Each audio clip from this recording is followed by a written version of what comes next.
हाल ही में kissing controversy को लेकर सुर्खियों में आए मशहूर बॉलीवुड प्लेबैक सिंगर उदित नारायण एक बार फिर से एक नए विवाद को लेकर सुर्खियों में हैं और इस बार विवाद की वजह बनी है उनकी पहली पत्नी रंजना नारायण झा।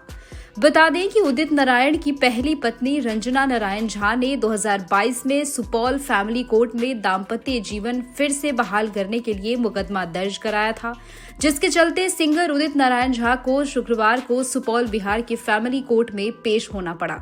हालांकि इससे पहले उदित नारायण कई बार पेशी से अनुपस्थित रहे थे, जिसकी वजह से कोर्ट ने उन पर जुर्माना भी लगाया था। अब आइए एक नजर डालते हैं इस पूरे मामले पर।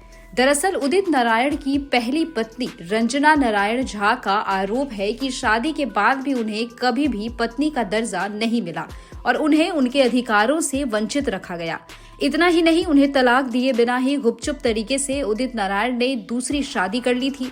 रंजना नारायण झा का कहना है कि उम्र व स्वास्थ्य को ध्यान में रखते हुए वे अपने पति के साथ जीवन बिताने की इच्छा रखती हैं। अब रंजना ने कोर्ट से न्याय की उम्मीद जताई है। हालांकि इन सब के बीच रंजना नारायण झा ये दावा भी कर रही हैं कि उदित नारायण ने न केवल उनके अधिकारों का हनन किया है, बल्कि नेपाल स्थित उनकी जमीन के 18 लाख रुपए भी अपने पास रख लिए हैं। इतना ही नहीं, जब वह मुंबई में उदित नारायण से मिलने जाती हैं तो उनके पीछे गुंडे लगा दिए जाते हैं।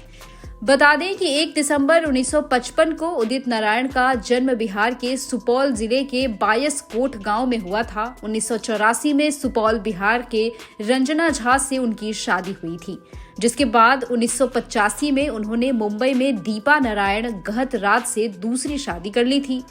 दीपा नारायण भी खुद एक प्लेबैक सिंगर हैं। दोनों को एक बेटा भी है। दीपा और उदित के बेटे का नाम आदित्य नारायण है, जो खुद भी सिंगर और एक्टर हैं। साल 2006 में उदित नारायण का नाम उस वक्त विवादों में फंस गया था जब उनकी पहली पत्नी रंजना नारायण झा ने उन पर धोखाधड़ी और बिना तलाक दिए दूसरी शादी करने का आरोप लगाया था।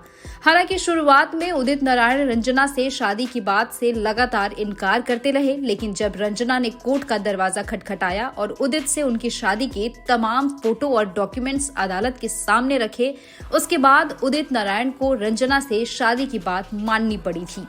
इस मामले में कोर्ट ने फैसला सुनाया था कि सिंगर को दोनों पत्नियों को साथ रखना होगा। इसके बाद एक इंटरव्यू में खुद उदित नारायण ने यह बात माना कि वो रंजना झा को हर महीने जीवन यापन का खर्चा देते हैं। उनकी दोनों पत्नियों के बीच अब कोई विवाद नहीं है, लेकिन अब इसी मामले में एक बार फिर ये नया विवाद शुरू हो गया है।